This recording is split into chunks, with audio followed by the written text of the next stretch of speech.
네, 성도님들 안녕하십니까? 네, 우리 찬양대의 귀한 찬양 너무 감사드립니다. 오늘은 말씀에 기초한 희망이라는 제목으로 하나님의 말씀의 은혜를 함께 나누겠습니다. 오늘 본문의 말씀은 누가복음 24장 13절에서 32절 말씀입니다. 누가복음 24장 13절에서 32절 말씀입니다. 홀수절은 제가 읽고 짝수절은 성도님께서 같이 읽으시겠습니다. 오늘 본문이 길기 때문에 중간에 있는 19절에서 24절까지는 같이 읽지는 않겠습니다. 13절부터 제가 읽도록 하겠습니다. 그날에 저희 중 둘이 예루살렘에서 25리 되는 엠마오라 하는 촌으로 가면서 저희가 서로 이야기하며 문의할 때에 예수께서 가까이 이르러 저희와 동행하시나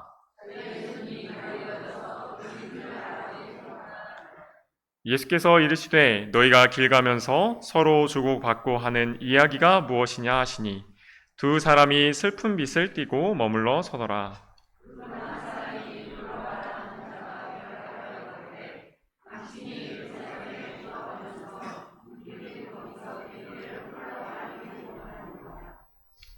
25절입니다. 가라사대에 미련하고 선지자들의 말한 모든 것을 마음에 더디 믿는 자들이여.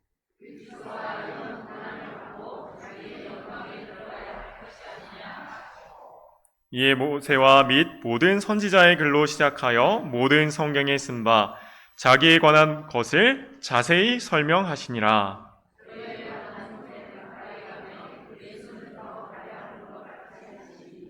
저희가 강건하여 가로되 우리와 함께 유하사이다. 때가 저물어가고 날이 이미 기울었나이다 하니 이에 저희와 함께 유하러 들어가시니라.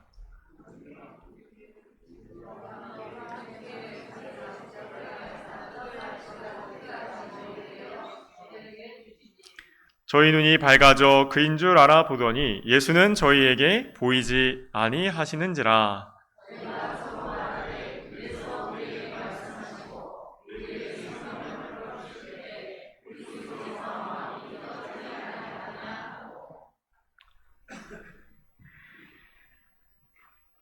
오늘 본문의 이야기가 있었던 날은 예수님이 십자가에 달려 돌아가시고 잠시 쉬었다가 일요일에 부활하셨습니다. 오늘 본문의 이야기는 바로 예수님께서 부활하신 그 일요일이었습니다. 예수님을 열렬히 따르던 제자 중에 2명의 제자가 예루살렘에서부터 예루살렘 서쪽으로 약 13km쯤 떨어져 있는 작은 마을인 엠마오로 가는 중이었습니다. 이 2명의 제자들은 예수님의 12제자에 속한 제자는 아니었습니다. 이 두 제자는 다른 유대인들과 마찬가지로 그 전주에 유월절을 지키기 위해서 예루살렘으로 올라왔던 사람들이었습니다.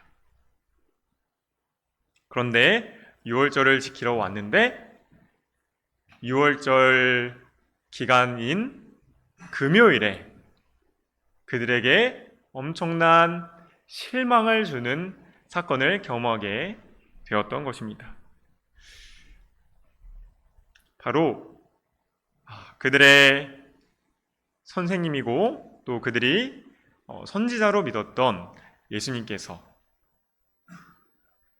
고난을 당하시고 매를 맞으시고 결국에는 십자가에 못 박혀서 돌아가시는 그러한 일을 이 제자들이 경험한 것입니다.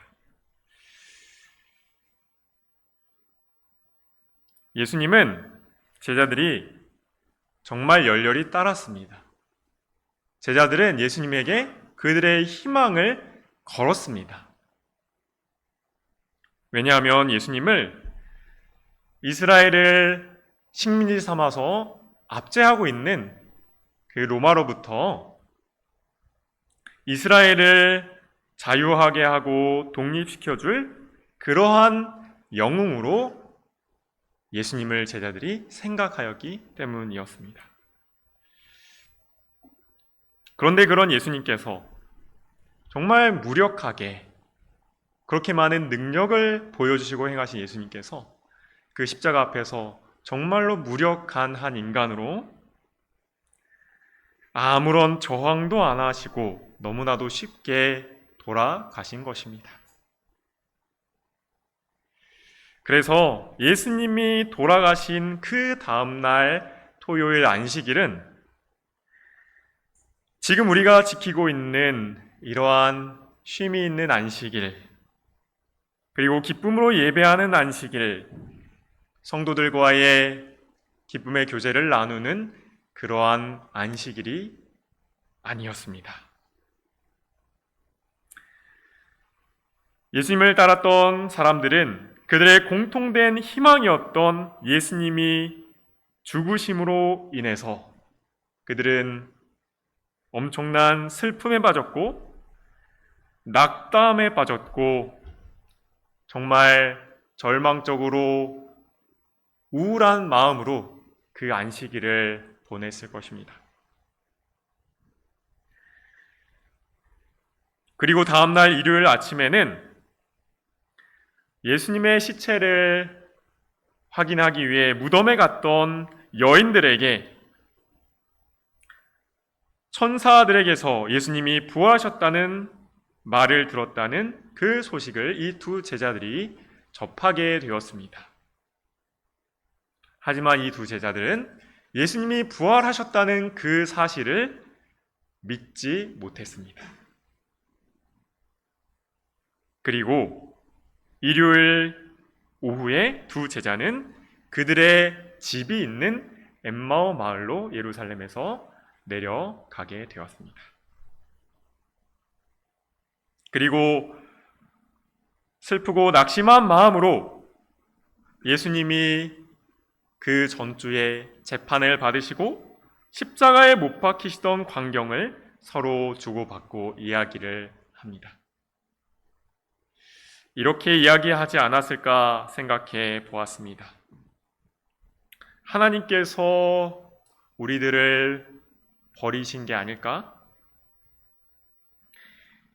공의로우신 하나님께서 아픈 병자들을 고치시고 지도자들의 불의를 책망하시고 서민들의 배고픔을 채우시고 하나님의 나라를 전하신 그 예수님을 왜 그렇게 무력하고 수치스럽게 죽도록 그냥 두셨는지 도무지 이해가 안 돼.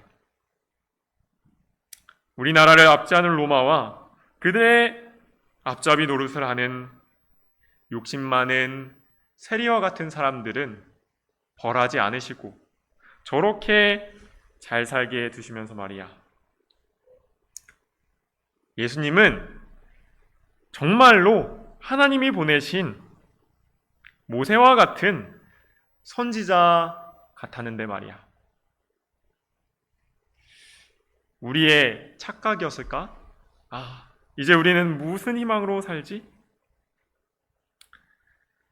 예수님을 메시아로 생각했던 그들의 믿음과 확신이 착각이었고 허황된 꿈이었다는 생각을 그들은 도무지 버릴 수가 없었습니다. 그런데 얼마 가지 않아서 한 행인이 그들의 가는 길에 함께 동행을 하게 되었습니다. 하지만 그들의 마음이 너무나도 울적하고 깊은 좌절감에 빠져 있었기 때문에 그 행인을 자세히 보지 못했습니다. 성경은 저희 눈이 가리워져서 그인 줄 알아보지 못했다라고 합니다. 그들은 예수님이 부활하셨다는 사실을 믿지 못했기 때문에 이 행인이 예수님이라고는 전혀 생각하지 못했습니다. 이 사람을 얼핏 보고 어디서 많이 본 사람인 것 같은데, 많이 낯이 익은데 어디서 보았더라, 이 정도로 생각했을 것입니다. 그런데 부활하신 예수님께서는 실망을 가지고 그들의 집으로 돌아가고 있는 이 두 제자들에게 나타나셔서 이들에게 함께 동행하신 그 이유가 무엇이었을까요? 우리는 오늘 본문의 32절의 말씀을 통해서 예수님께서 왜 이 두 제자와 동행하셨는지를 알 수 있습니다. 32절의 말씀을 다시 보도록 하겠습니다. 저희가 서로 말하되 길에서 우리에게 말씀하시고 우리에게 성경을 풀어주실 때에 우리 속에서 마음이 뜨겁지 아니하더냐 하고, 예수님께서 그들과 동행하시면서 어떤 일을 하신 것입니까? 이 두 제자와 동행하시면서 예수님께서는 성경을 그들에게 풀어주시면서 성경에 약속된 그 이야기들이 바로 그들이 믿고 있던 예수님에 관한 것이었음을 설명해 주셨습니다. 그 예수님의 성경 풀이를 그들이 듣고 그들의 마음은 뜨겁게 되었다고 두 제자는 서로 고백을 하게 되었습니다. 뜨거운 마음은 어떤 마음일까요? 뜨거운 마음은 사랑으로 충만한 마음입니다. 그리고 뜨거운 마음은 기쁨과 희망이 있는 마음입니다. 예수님께서는 희망도 잃고 사랑도 잃고 기쁨을 잃은 이 제자들의 그 식은 마음을 회복시키기 위해서 그들과 동행해 주셨습니다.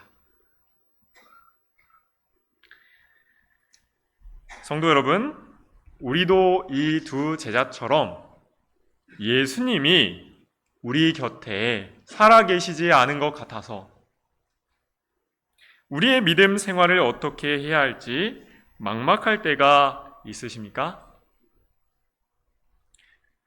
우리는 보통 우리가 믿는 분에 대한 기대감을 가지고 신앙생활을 합니다. 한마디로 표현하자면 예수님께서 나의 인생을 조금 더 잘 풀리게 해주시겠지라는 기대감일 것입니다. 여러분의 삶은 그 기대대로 잘 이루어 가시고 있습니까? 아니면 내 기대대로 나의 인생이 되어가지 않고 잘 풀려가지 않는 것 같아서 실망을 하신 적이 있으십니까? 예수님께서 나의 힘든 것 좀 해결해 주실 줄 알았는데 예수님을 믿으면 앞으로 계속 꽃길만 걸어갈 줄 알았는데 내 기대대로 되지 않아서 예수님이 진짜 살아계신 것이 맞나? 내가 다니는 이 교회가 정말 진리의 교회가 맞나? 이런 생각이 들지는 않으셨습니까? 그래서 우리의 미래가 더 좋아질 것이라는 희망을 상실하고 때로는 무거운 마음으로 집으로 향하시고 잠자리로 향하십니까? 부활하신 예수님께서는 그들의 생애 중 가장 큰 절망과 의심 속에 있을 때 그 두 제자와 동행하시기 위해 그들에게 희망과 확신을 주시기 위해 찾아오셨습니다. 그리고 예수님은 여전히 우리가 무거운 발걸음으로 향하는 길에 찾아와서 우리와 동행해 주시기를 원하십니다. 그리고 우리에게 희망을 주시고 확신을 주시고 우리에게 즐거움을 회복시켜 주시기를 원하십니다.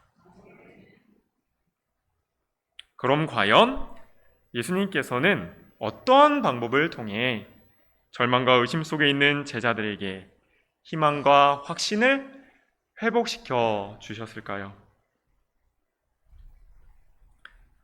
17절의 말씀을 다시 보겠습니다.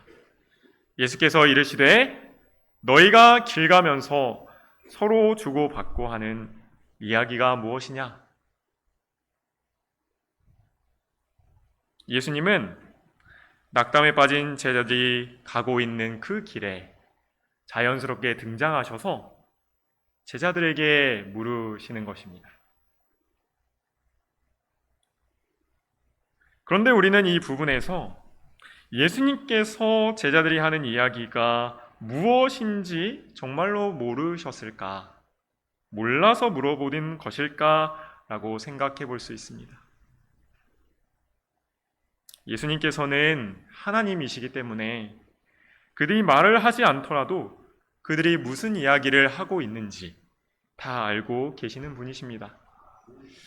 그렇다면 왜 예수님께서는 다 알고 계시는 그 사실을 제자들에게 물어보신 것일까요? 우리가 영감의 글을 살펴볼 때에 예수님께서는 일부러 그러셨다는 것을 알 수 있습니다. 왜 예수님께서는 자신을 곧바로 부활한 그들의 주님으로 알리시지 않으시고 일부러 아무것도 모르는 사람처럼 다른 사람인 것처럼 나타내셨을까요? 이 부분에 대해서 우리에게 이해를 주는 우리 영감의 말씀을 함께 살펴보도록 하겠습니다. 시대의 소망 796쪽에 있는 내용입니다. 만일 예수께서 먼저 자기 자신을 그들에게 알게 하셨더라면 그들은 그것으로 만족했을 것이며 따라서 그들은 기쁨에 넘쳐서 더 이상 아무것도 갈망하지 않았을 것이다.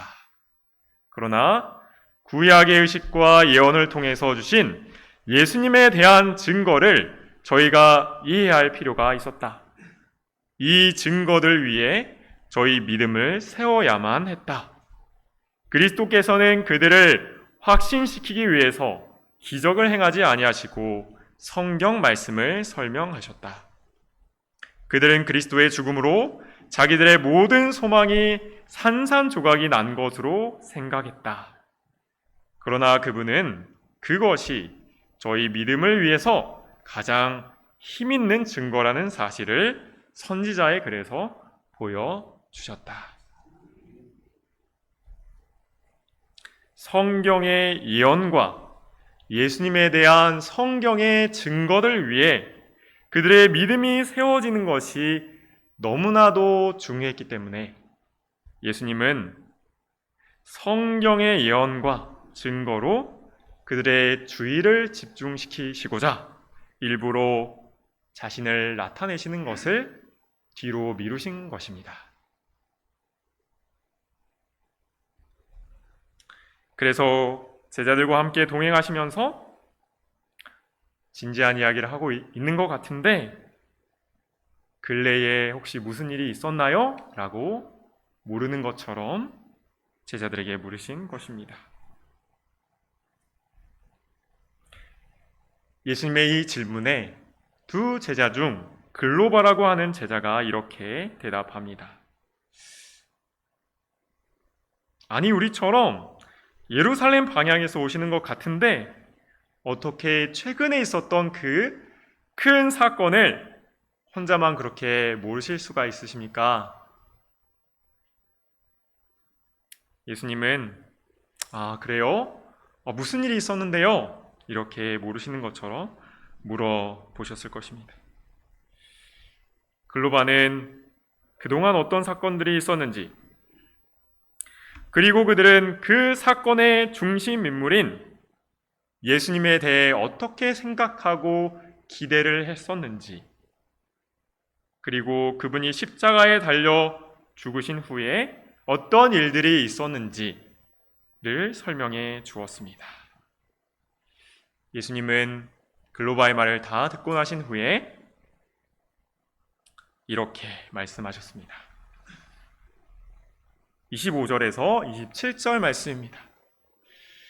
가라사대 미련하고 선지자들의 말한 모든 것을 마음에 더디 믿는 자들이여, 그리스도가 이런 고난을 받고 자기의 영광에 들어가야 할 것이 아니냐 하시고, 이에 모세와 및 모든 선지자의 글로 시작하여 모든 성경에 쓴 바 자기에 관한 것을 자세히 설명하시니라. 이제 예수님은 드디어 성경에 자기에 관해서 기록한 것을 설명해 주십니다. 절망 가운데 있는 제자들에게 희망을 주시기 위한 예수님의 방법은 바로 성경을 깨닫게 하시는 것이었습니다. 예수님은 예수님의 사명과 부활의 진리를 깨닫지 못하여서 희망을 잃어버린 제자들에게 성경을 통하여 예수님 자신에 관하여 설명하여 주셨습니다. 예수님은 당시의 성경이었던 구약 성경에 예수님의 사명에 대해 예언한 것들에 대하여, 그리고 예수님이 그 예언을 어떻게 완전하게 이루셨는지에 대하여 자세하고 친절하게 설명을 해 주셨습니다. 그분의 탄생, 그분의 생애, 그리고 그분의 고난, 그분의 죽으심과 그리고 부활까지 성경에 예언된 그분의 모든 생애를 설명해 주시고 이해시켜 주셨습니다. 그리고 예수님은 이 모든 예언의 성취는 결국에는 영광스럽고 영원한 승리로 끝날 것이라는 사실을 알려주셨습니다.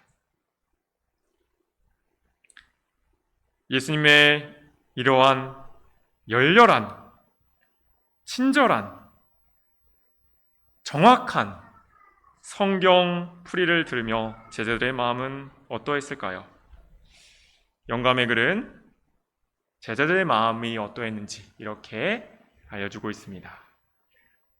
그리스도께서 배반당하신 이후 처음으로 그들은 희망을 느끼기 시작했다. 때때로 그들은 그 동행자를 열심히 바라보고 그의 말이 그리스도께서 하시던 말씀과 똑같다고 생각했다. 그들은 놀라움으로 가득 찼으며 저희 마음은 어떤 즐거운 기대로 고동치기 시작하였다. 그들은 예수님의 배반당하심으로 절망한 이후에 처음으로 희망을 느끼기 시작했습니다.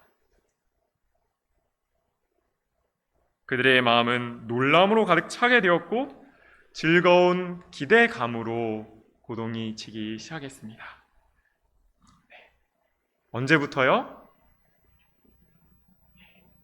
예수님께서 성경을 풀어주실 때에 성경에 예언된 그분의 사명에 대해서 이해시켜 주셨을 때에 제자들은 희망을 느끼기 시작했습니다.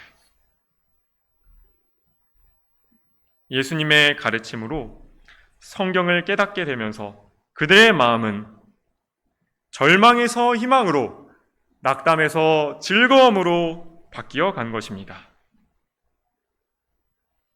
왜냐하면 성경은 우리들에게 분명하고 확실한 희망의 사실을 알려주고 있기 때문입니다. 예수님께서 성경이 말하는 희망의 약속을 이해시켜 주셨기 때문에 제자들은 성경의 참된 진가를 발견하고 희망을 발견하게 된 것입니다. 그렇게 예수님의 말씀에 빠져서 듣다 보니까 어느새 그들의 집 근처에 도착을 하게 되었습니다. 그리고 예수님께서는 이제 그분께서 가시던 길을 계속 가시려는 듯이 보였습니다.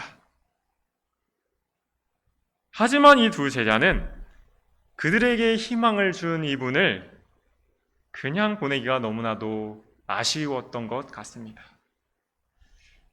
29절 말씀입니다. 저희가 간건하여 가로되 우리와 함께 유하사이다. 때가 저물어 가고 날이 이미 기울었나이다 하니 이에 저희와 함께 유하러 들어가시니라.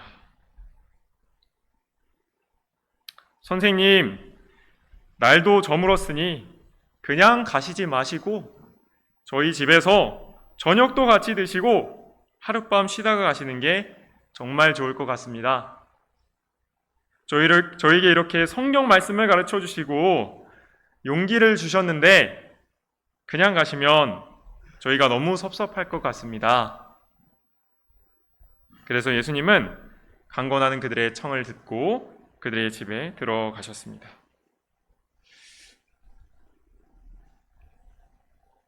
떡으로 만든 수수한 음식이 준비가 되었습니다. 그리고 식탁 머리에 앉은 손님 앞에 그 음식이 차려졌습니다. 그런데 그 손님은 음식을 위해서 축복 기도하시기 위해서 손을 내미시는 것입니다. 제자들은 그 손님이 내민 그 손과 모습을 보자 놀라서 물러가게 되었습니다.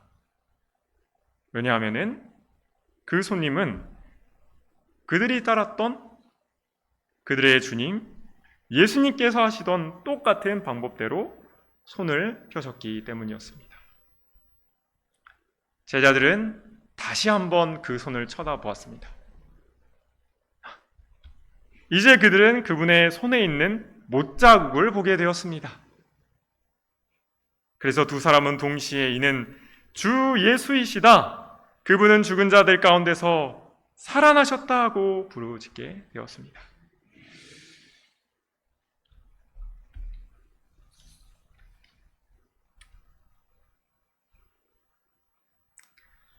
그래서 이 두 제자는 예수님께 경배하려고 갖추었습니다. 하지만 예수님께서는 그 찰나에 그들의 시야에서 사라지셨습니다.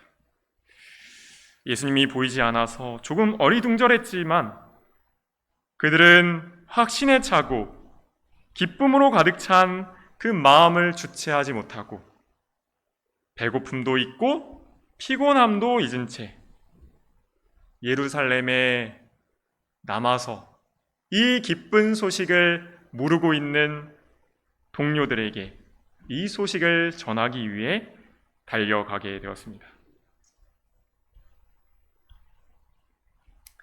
우리가 다시 한번 생각해 보겠습니다. 왜 예수님께서는 얘들아, 내가 바로 너희들이 따랐던 예수야, 내 손에 못자국을 봐, 내가 십자가에 못 박혔던 그 예수야 하고 자신을 바로 나타내지 않으셨을까요? 왜 굳이 시간을 들여서 성경에 기록한 메시아에 관한 예언을 설명해 주셨을까요? 왜 굳이 제자들에게 성경 공부를 시키셨을까요? 그냥 못자국 난 손을 한번 보여주시면 그들이 한 번에 믿을 수 있을 텐데 말입니다. 만약에 예수님께서 성경 공부를 생략하시고 곧바로 자신이 못 박혀 죽으신 그 예수님이라는 것을 나타내셨다면 어떻게 되었을까요? 만약에 그랬다면은 죄인을 대신해서 죄인을 구원하시기 위해 고난을 당하시고 모든 인류를 위한 희생 제물로 죽으시고 부활하셔야 하는 성경에 예언된 사실 그대로의 예수님의 사명은 제대로 이해하지 못했을 것입니다. 그들이 예수님의 사명을 이해하지 못했다면 그들은 또 다시 한 번 더 그들이 전에 기대했던 대로 예수님을 로마의 압제로부터 이스라엘을 독립시켜줄 정치적 영웅으로서 생각했을 것입니다. 죽었던 예수님이 이제 부활하셨고, 그리고 죽었었던 나사로도 살리셨으니 우리가 이스라엘 군대가 되어서 로마와 싸우다가 우리가 죽는다 하더라도 예수님의 능력으로 우리가 계속 부활해서 우리가 싸울 수 있겠지? 그렇다면은 이스라엘이 독립을 하고 이 세계에서 가장 강한 나라가 되는 것은 시간 문제라고 생각하였을 것입니다. 즉 성경에 예언된 말씀에 근거한 예수님의 사명을 깨닫지 못하는 한 어떻게 될까요? 그들은 또다시 하나님의 뜻과는 전혀 다른 기대를 하며 예수님을 따르게 되었을 것입니다. 반면에 예수님은 제자들의 기대가 아니라 하나님의 뜻과 계획에 순종하실 수밖에 없으니 예수님의 행보를 보고 그들은 또다시 실망하고 또다시 낙담할 수밖에 없게 되는 것입니다. 예수님은 제자들의 믿음이 그들의 감정이 아니라 다수의 판단이 아니라 많은 사람들의 기대도 아니라 오직 절대적인 그리고 영원히 지속될 그 가치를 제시하는 하나님의 말씀에 그들의 믿음이 기초하기를 바라셨던 것입니다. 우리의 믿음도 어떻게 되어야 할까요? 영원히 지속될 가치를 알려주는 하나님의 말씀의 기초를 해야 합니다. 어린아이를 한번 생각해 보시기 바랍니다. 어린아이는 그들의 산 시간이 너무나도 짧고 경험이 짧기 때문에 그들이 앞으로 그들의 미래에 어떤 것이 유익할지를 잘 알지 못합니다. 그래서 어린아이는 그들이 앞으로 살 세월들을 미리 경험하여서 무엇이 자녀들의 미래에 좋은지를 잘 알고 있는 부모님의 지도를 받아야만 합니다. 그것이 어린 아이들에게 최선의 계획인 것입니다. 우리가 모두 다 우리의 육신이 다 커서 우리는 어른인 것 같습니다. 하지만 하나님께는 우리는 여전히 어린 아이와 같습니다. 영원한 시간에 비하면 우리가 산 시간은 너무나도 짧기 때문입니다. 그리고 우리는 영원이라는 세월을 살아보지 않았기 때문에 영원히 유익한 것을 잘 알까요? 모를까요? 네, 우리 스스로는 잘 알지 못합니다. 그러므로 우리는 우리의 부모님 되시는 하나님의 지도를 받아야만 합니다. 그것이 우리에게 최선이고 가장 좋은 길이기 때문입니다. 하늘 아버지의 지도를 받는 것이 바로 하나님의 말씀인 하나님의 뜻인 이 성경의 말씀을 따라서 믿고 사는 것입니다. 예수님의 제자들도 영원히 유익한 것을 깨닫지 못하고 따르지 못했기 때문에 그들의 당장의 유익과 기대에 따라서 예수님이 해 주시지 않으셨을 때 그들이 좌절하고 의심을 했던 것입니다.